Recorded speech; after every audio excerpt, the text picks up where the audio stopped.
victims abducted across the country. Speaking after the Special Democracy Day prayer session in Abuja, Shettima urged citizens to continue praying for peace and stability, expressing confidence that ongoing security measures would restore calm nationwide.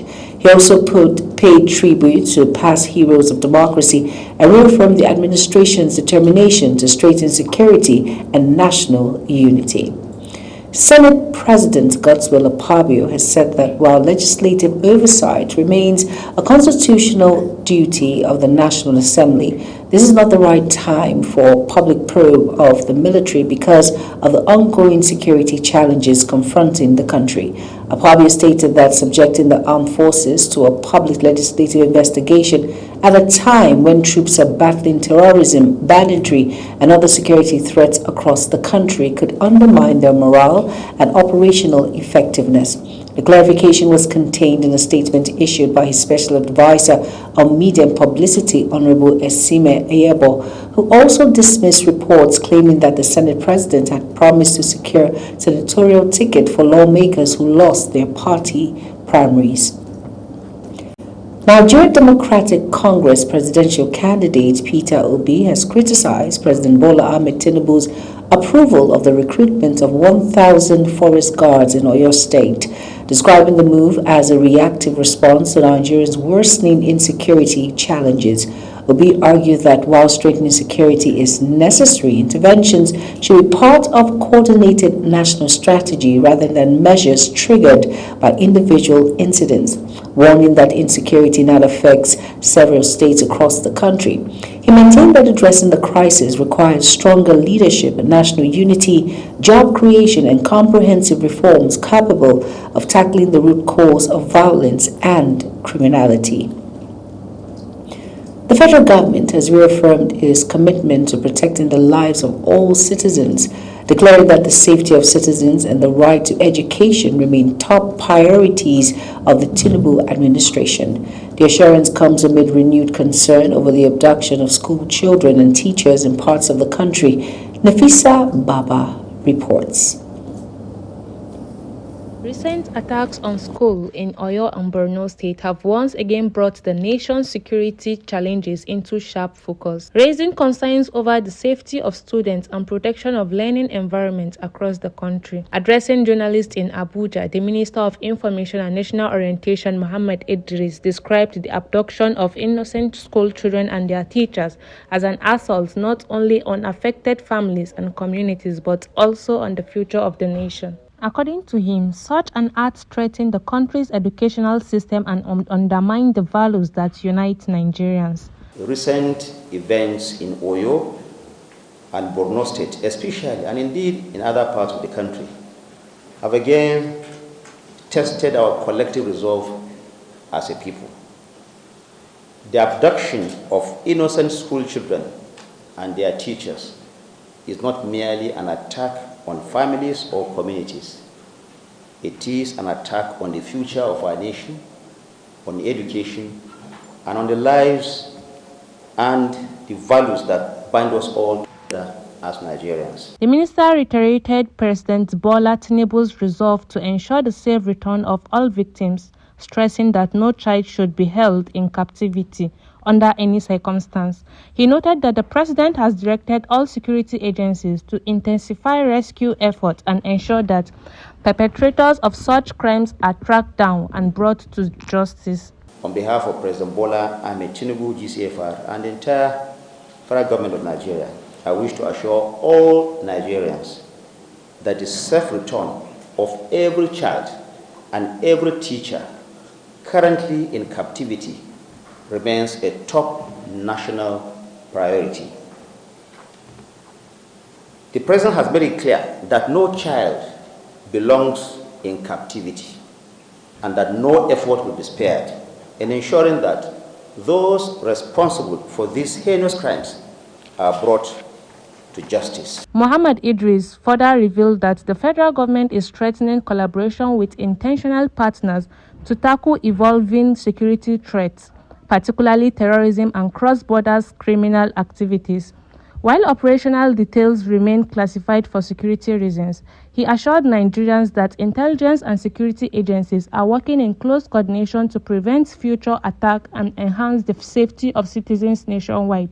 The federal government says it remains steadfast in its determination to secure every part of the country and guarantee an environment where children can learn without fear.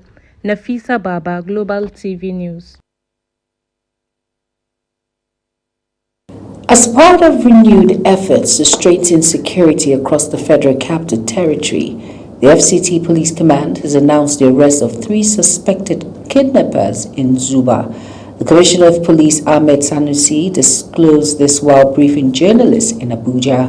Kike Lomo Okere has details. The FCT Commissioner of Police, Ahmed Sanusi, reaffirmed the command's commitment to proactive policing and intelligence-led operations aimed at protecting lives and properties across the FCT.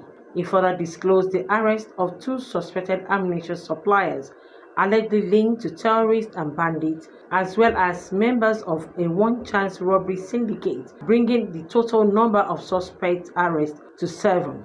Further investigations revealed that after committing the crime, the suspect fled to Benue State, where he joined his girlfriend, Mrs. Kazan Vincent, and was making arrangements to escape to his country of origin before his eventual arrest. Upon his arrest, 2 mobile phones were recovered from him, including that of the deceased. We have been able to trace the decomposing remains of the victim to the crime scene, recovered the remains which have been deposited at Sahad Hospital, Abuja, for autopsy.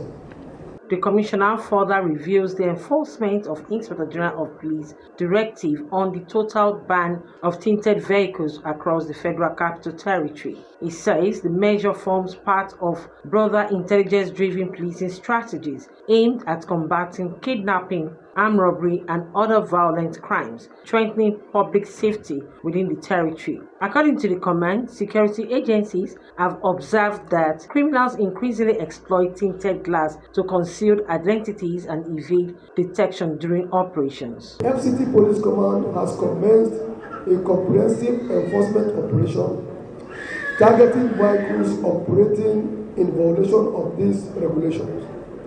This exercise is not intended in any way to inconvenience law-abiding citizens, but it is to deny criminals the cover they exploit to operate crimes against innocent citizens and the FCT residents at large.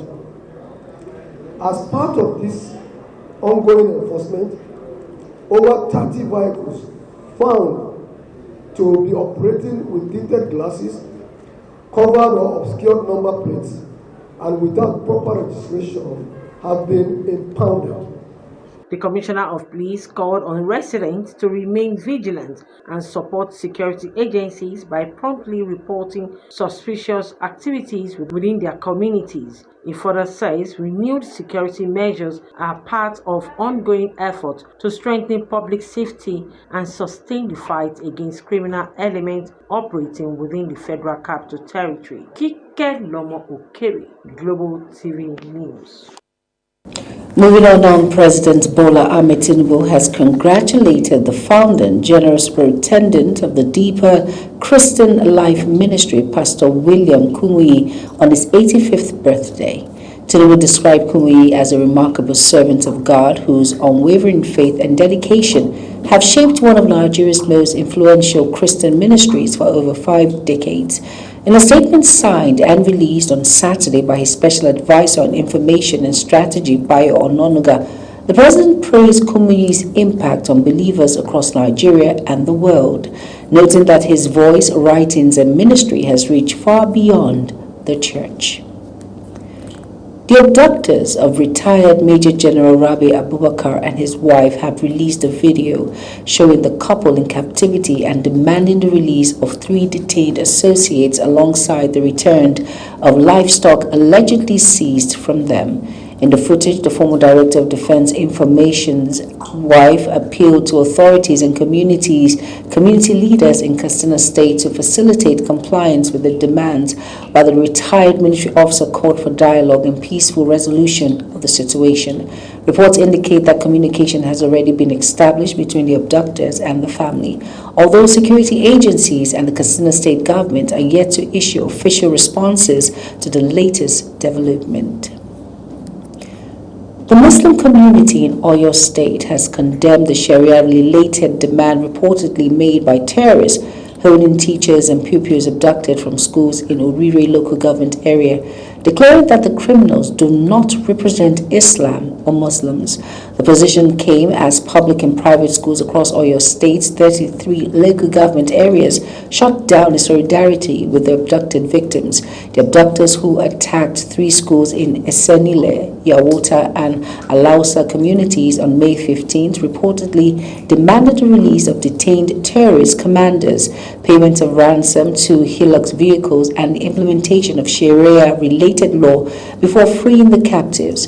In a statement issued and jointly signed by its chairman, Alhaji Isiaq Sambin, and Secretary General Alhaji Musuki, the Muslim community in Oyo State described the terrorist action as criminal and contrary to Islamic teachings. Nigerian Association of Resident Doctors has threatened industrial action if authorities fail to take decisive steps to address the rising number of attacks on healthcare workers across the country. And the association said at least 70 major tertiary health institutions recorded incidents involving assaults on doctors, nurses, and other medical personnel within the past year, leaving many victims with physical injuries, emotional trauma, and property losses. NARD urged the government to ensure perpetrators are persecuted and stronger protections introduced for healthcare workers, warning that continued inaction could disrupt medical services nationwide. An aide to former Kaduna State Governor Nasir El-Rufai has accused the Independent Corrupt Practices and Other Related Offences Commission of denying him access to medical care while in custody despite concern over worsening eye condition. The allegation comes after family members also claimed that El-Rufai's personal doctor and wife were prevented from seeing him and delivering meals, describing the action as violations of his rights and existing court directives. The ICPC has denied the allegations, insisting it is operating within established procedures as investigations continue. Imo State Governor Hope Uzodinma has urged polytechnics and universities of technology to overhaul their curricula to meet the demands of artificial intelligence and the fourth industrial revolution.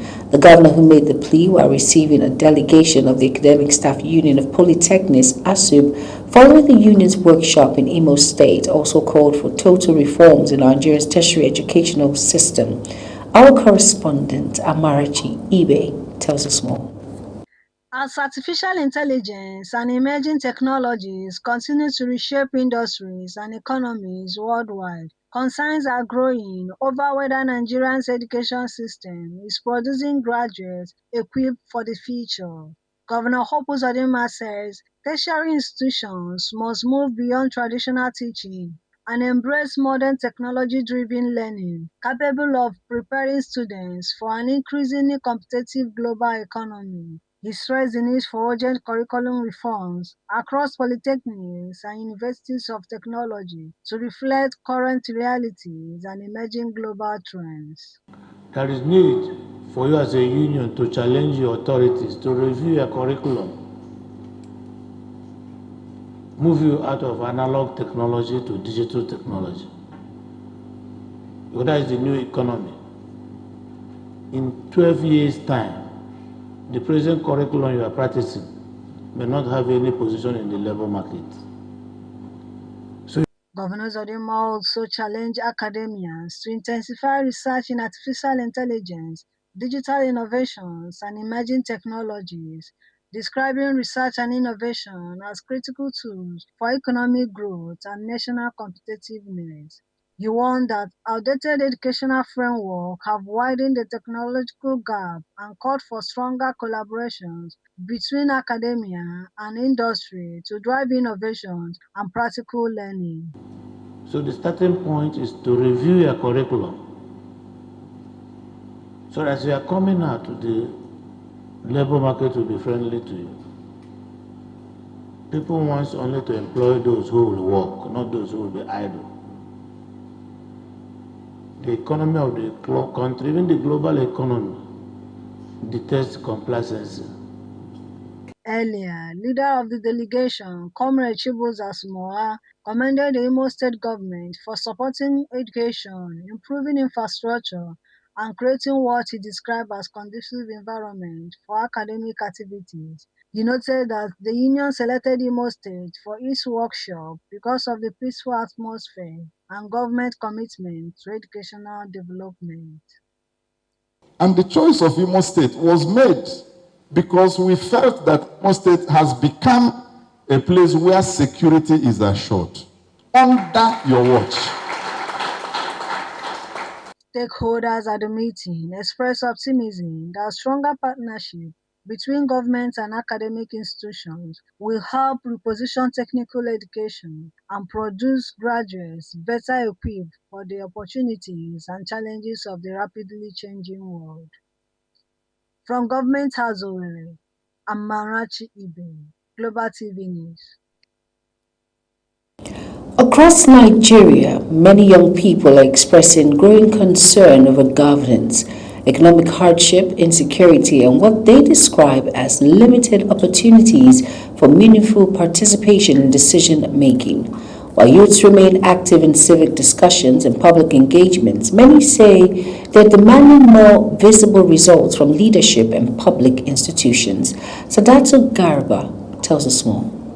For many Nigerian youths, politics is gradually becoming a source of concern rather than inspiration. From campuses to major cities, young people continue to voice worries about rising living costs, job scarcity, insecurity, and the slow pace of development affecting their daily lives.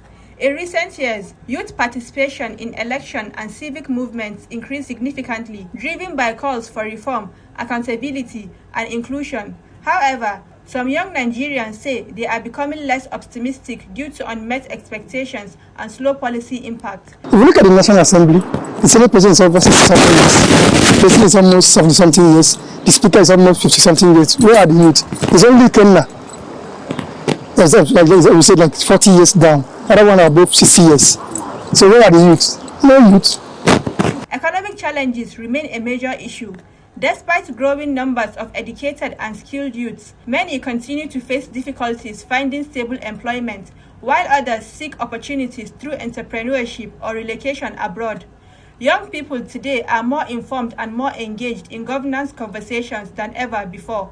Some youths also believe there should be greater inclusion of younger voices in leadership and policy-making processes to strengthen representation and public confidence. Considering that and what I've seen across my time, I believe youths are starting to wake up from the consideration of them being in politics, because we used to be in a world whereby youths are not in politics because of the fear that you have to have money, you have to have a lot of support from your people. The growth of social media has also expanded political awareness, allowing young Nigerians to follow developments more closely and contribute actively to national conversations. Despite the concerns being expressed, civic groups continue to encourage youth participation in governance, election, and community development initiatives. Nigerian youths are not included. How many of them are in government? Everybody in government now is maybe 60 and above. Who are those youths? Those are not youths. You see, countries that are great are trusting their economy to people of 30, 40, and we can't even trust people in that age bracket. As Nigeria moves closer to another political season ahead of 2027, many believe rebuilding confidence among young people will depend on visible progress, stronger engagement, and policies that address the needs of younger generation. Sadatu Garba, Global TV News. You are watching the live broadcasts of News Cycle. News Cycle continues after this weather forecast, plus business, foreign, and sports stories on the other side of this break. Please stay with us. Thank you for joining us. Conditions across the country remain cool, calm, and largely cloudy this morning, especially over the northern and central regions. This is due to the widespread rainfall and thunderstorms that moved through overnight into early hours of Saturday, leaving behind a cooler and more stable atmosphere within with limited sunshine. As we move through into Sunday morning, expect mostly cloudy skies with brief sunshine intervals across much of the north and the central parts of the country. However, isolated thunderstorms may develop over parts of Adamawa, Taraba, and parts of Benue State as well. Further down south, cloudy conditions will persist with moderate rain showers expected along the coastline, particularly over parts of Lagos, Cross River, Akwa Ibom, and parts of River State. By the afternoon and evening hours, increased cloud buildup will enhance the chances of thunderstorms and rainfall across several northern, central, and mostly southern locations. Residents should exercise caution during thunderstorms, especially in areas prone to localized flooding and reduced visibility. Thank you for watching.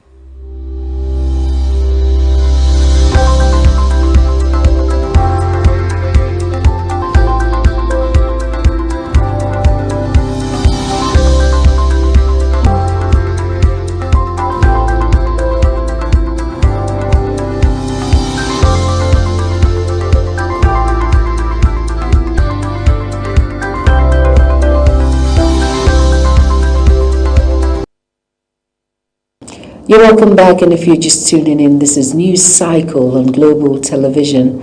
Thank you for staying with us. In business now, Benue State government has taken a major step to boost food security as Governor Hyacinth Alia officially flagged off the 2026 cropping season distribution of subsidized fertilizer and farm inputs to farmers across the state. Governor Alia, who performed the flag off at the industrial layout in Makurdi, said the intervention is aimed at cutting production costs, increasing yields, and making agriculture the engine of the state's economy. Benue State correspondent Felicity Indere tells us more. The cutting of the tape ceremony marks the official launch of the 2026 cropping season and distribution of fertilizers and other inputs to farmers.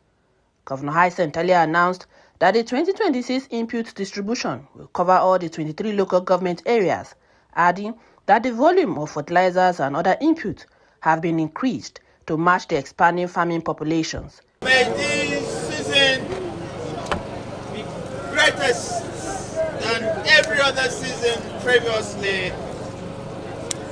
Amen. While emphasizing on the importance of the strategic land aggregation policy, which will boost food security and expand cultivated farmlands, Governor Alia disclosed that the fertilizers will be sold to farmers at 28,000 naira per bag, with the state government subsiding more than 50% of the products. As we commence the 2026 fertilizer and other farm input sales and distribution exercise today, I express my optimism that this intervention will translate into increased productivity, bumper harvests, improved livelihoods, greater prosperity for our people and for the state. Commissioner for Agriculture and Food Security, Dr. Benjamin Anshavi, disclosed that the era of substandard fertilizers and other inputs was over, warning that strict monitoring measures have been put in place to deal with any form of fraudulent practice. So as we flag off today, sales will commence immediately in all 23 local governments. I am going to put up also a strategic approach to ensure that there is effective monitoring so that there will be no diversion and it must get to the average farmers.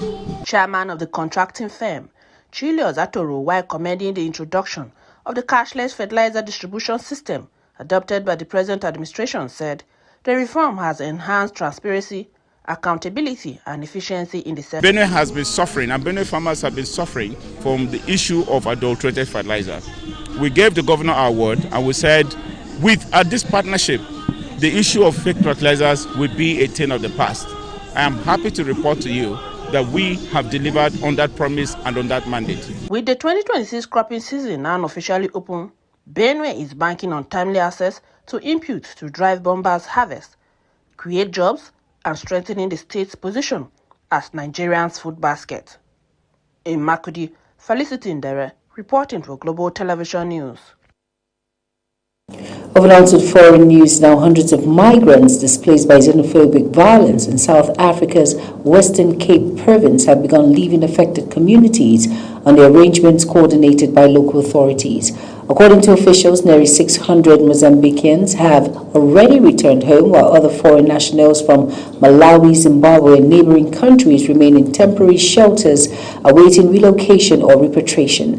The attack have renewed concerns over the safety of migrants in South Africa and prompted ongoing registration and support efforts for affected families. Sports stories now on News Cycle. Nigeria's Chukwuebuka Enewuchi has won gold in the men's shot put event at the Memorial in Russia after recording a winning throw of 21.27 meters. Nigerian athlete finished ahead of Mexico's Jean Vanzes Gomez and Romania's Andrei Rea Toda to continue his impressive run of form on the international athletics circuit. The victory is expected to boost its confidence ahead of major global competitions later this season and further strengthen Nigeria's profile in the field events. Iran has accused the United States of denying visas to several members of its national football team support staff despite approving entry for players ahead of the 2026 FIFA World Cup. Iranian officials described the move as politically motivated and called for FIFA to intervene, arguing that key managerial and technical personnel have been excluded from the traveling delegation. The dispute comes as tensions remain high between both countries, with Iran set to play its opening World Cup match in Los Angeles later this month. And that's it on News Cycle. A quick reminder that Global TV is on DSTV channel 365 and Star Times channel 276. Now kindly follow us across all social media platforms now showing on your screen by using @GlobalTVNG. I am Jumai Manson. Thank you for watching.